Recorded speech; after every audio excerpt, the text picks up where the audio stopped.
죽을 만큼 고통스러울 때 드리는 기도입니다. 오늘 설교 제목입니다. 여러분들은 이 땅을 살아내면서 가장 슬픈 큰 슬픔과 그리고 가장 깊은 절망 속에 여러분들 빠지셨던 적은 언제십니까? 언제 여러분들의 영혼이 영혼의 겨울과 같은 오래도록 해결되지 않은 그러나 깊은 절망 속에 빠진 것 같은 언제셨습니까? 또 어떤 문제 때문에 그렇게 힘들어 하셨고 또 그 일들이 지금은 또 어떻게 여러분들에게 정리가 되어져 있는지도 궁금합니다. 목회자로서 성도들이 겪어가는 고난을 보게 될 때 참 마음이 아프죠. 또 현실적인 도움을 드리는 것에 있어서는 한계를 또 느끼기도 합니다. 어떤 존재적인 한계, 또 제 자신이 갖고 있는 자원의 한계도 경험하게 되죠. 그런 슬픔에 같이 아파하는 것이 또한 목회자로서의 또 사명이다라고 하는 것 깨닫고는 합니다. 저는 그러한 고난들을 아주 어려운 고난들을 당한 몇몇 지체들을 알고 있습니다. 특히나 자식과 또 남편을 한 해에 잃어버려서 사별하게 되신 분도 또 알게 되죠. 또는 갑작스러운 병에 들려서 오랫동안 침상에 누워 생활해야 되는 모습들을 알고 있습니다. 그나마 우리가 교통사고를 좀 당해서, 교통사고는 뭐예요? 대부분이 이제 회복이 보장된 상해잖아요. 물론 후유증으로 장애가 남기도 하지만 대부분은 이게 정형외과적인 팔이 부러졌다거나 팔 붓거든요. 언젠간 붙어요. 그런데 뇌경색이나 뇌출혈 같은 이런 질병에 걸리면요, 이게 거의 답이 없지 않습니까? 우리가 현대의학으로 해결할 수 있는 한계가 있단 말이죠. 그래서 오랜 시간 동안 힘들어하고 그뿐만 아니라 그의 가족까지도 그를 돌보면서 겪는 관계의 어려움들도 우리가 종종 보게 되죠. 우리 교회에서는 어떤 일이 있었어요? 작년에 우리 조전인 권사님 둘째 아드님께서 돌아가셨죠.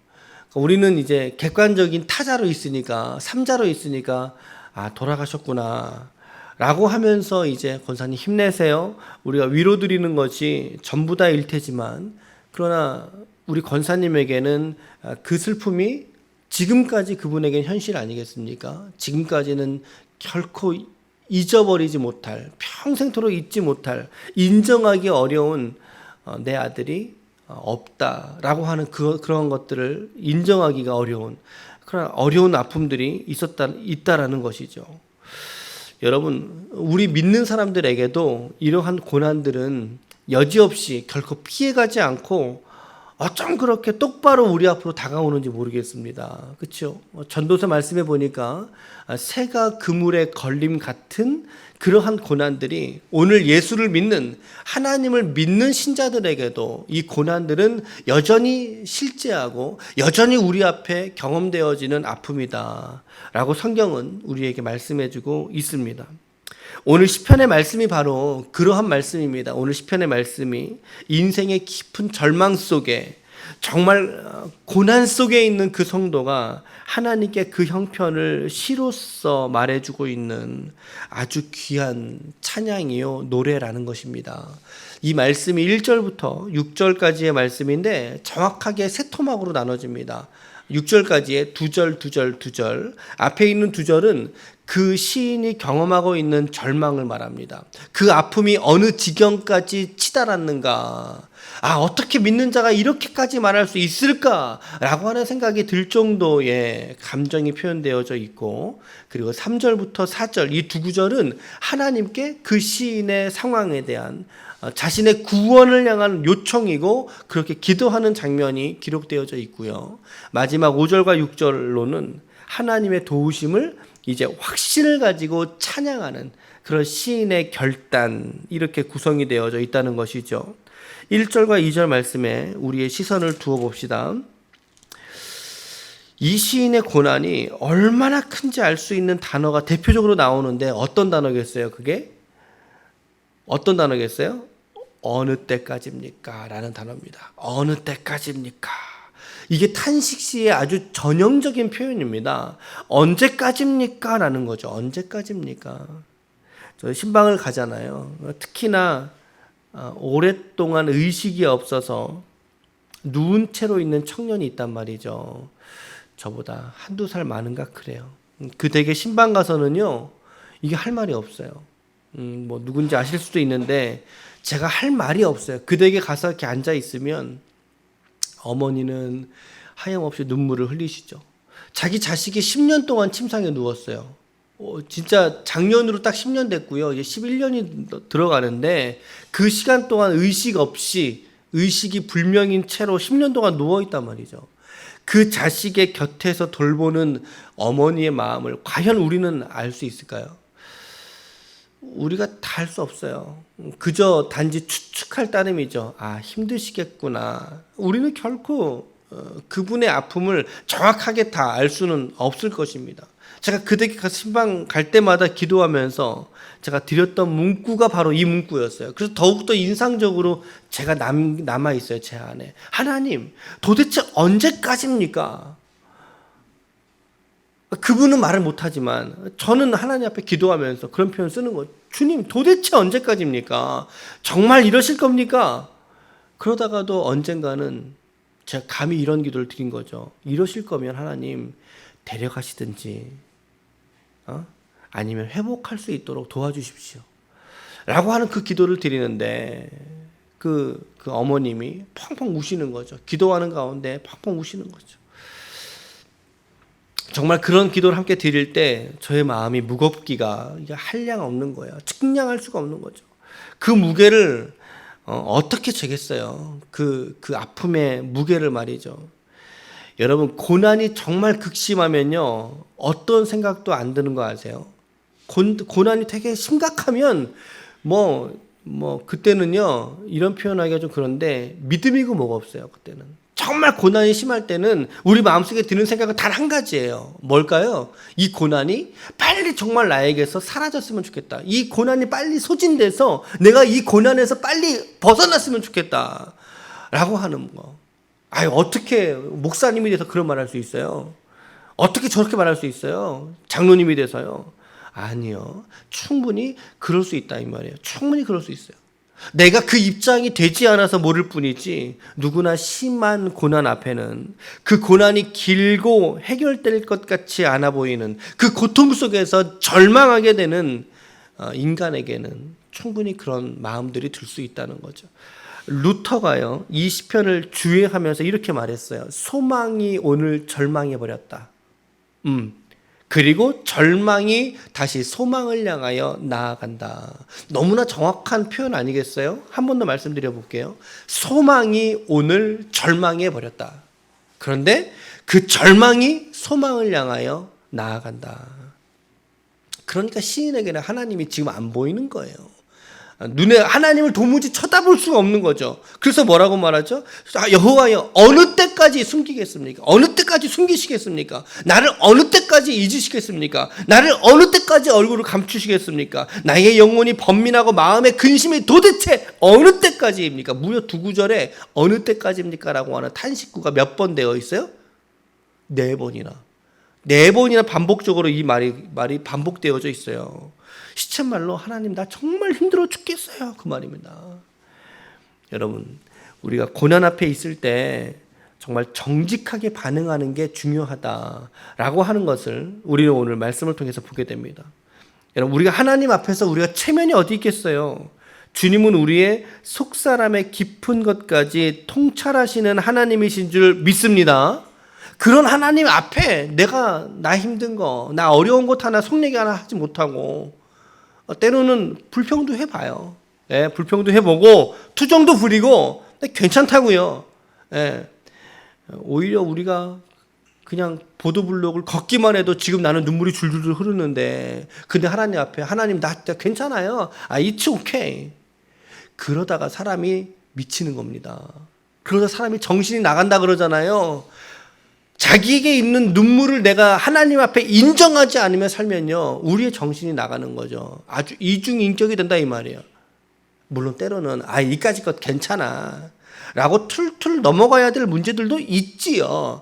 대부분은 그런 문제들일 거예요. 하지만 이 시편에서의 오늘 절망은 그런 걸 말하는 게 아니죠. 아주 깊은, 내 힘으로는 도무지 헤어나올 수 없는 그런 깊은 수렁과 절망 같은 상황.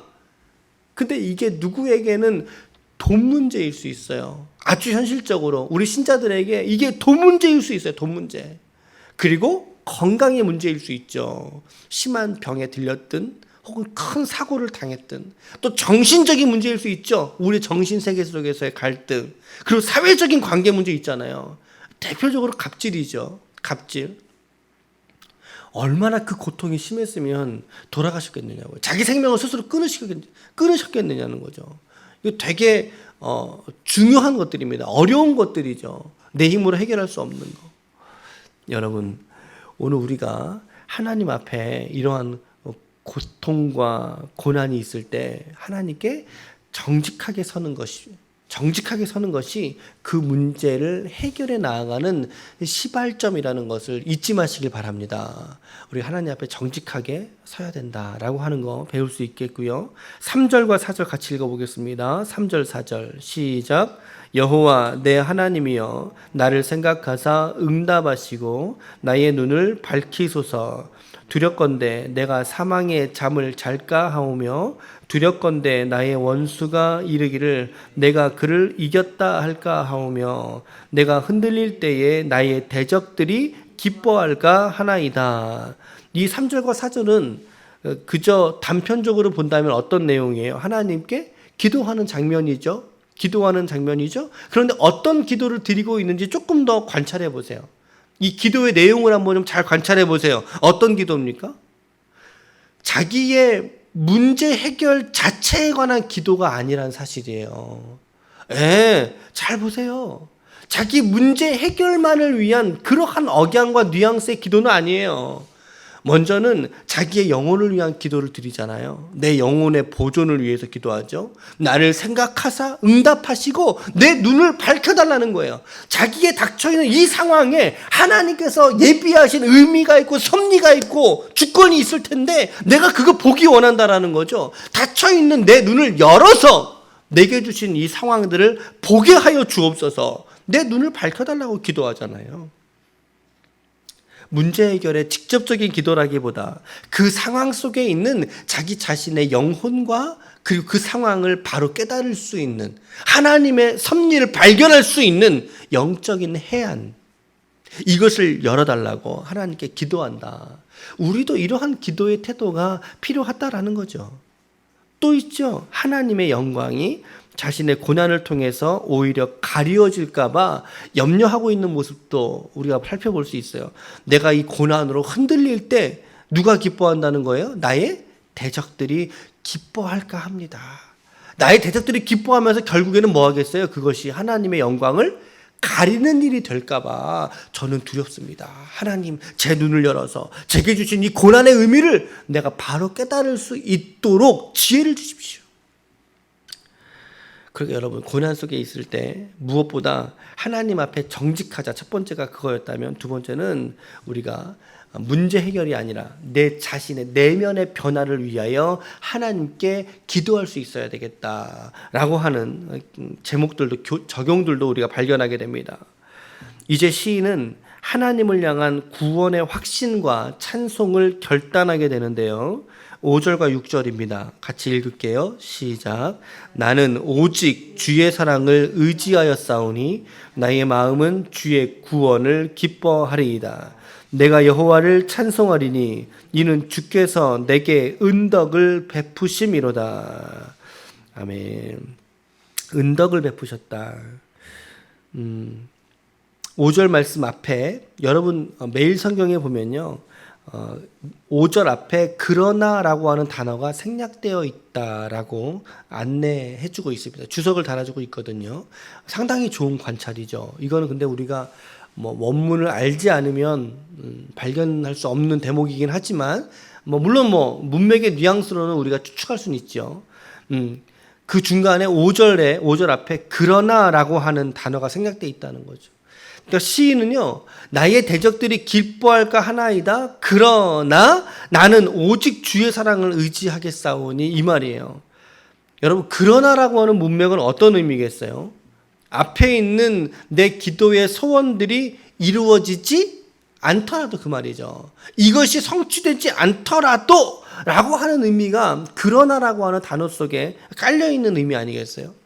시인은 그러니까 하나님께 기도하면서 그 기도의 내용이 자신에게 성취되든지 되지 않든지 그 결과와 상관없이 자기는 하나님을 찬양하겠다라는 거야. 그 고귀한 결단인 거죠. 이런 결단들이 얼마나 고귀하고 아름다운 결단입니까?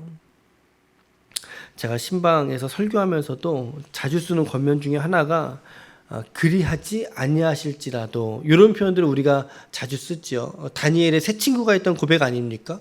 오늘 어쩌면 그와 같은 맥락의 고백을 오늘 우리는 함께 보고 있는 거예요. 우리의 믿음과 신앙의 지조를 여러분들의 삶의 결과에 따라서 포기해서는 안 되는 것입니다. 훨씬 더 여러분들의 신앙과 믿음의 지조가 중요하다라는 거죠. 우리의 삶의 형편과 상관없이 이 고난을 지나가면서조차도 우리에게 한 가지의 결단을 하라라고 한다면 그것은 바로 오늘 이 결단입니다.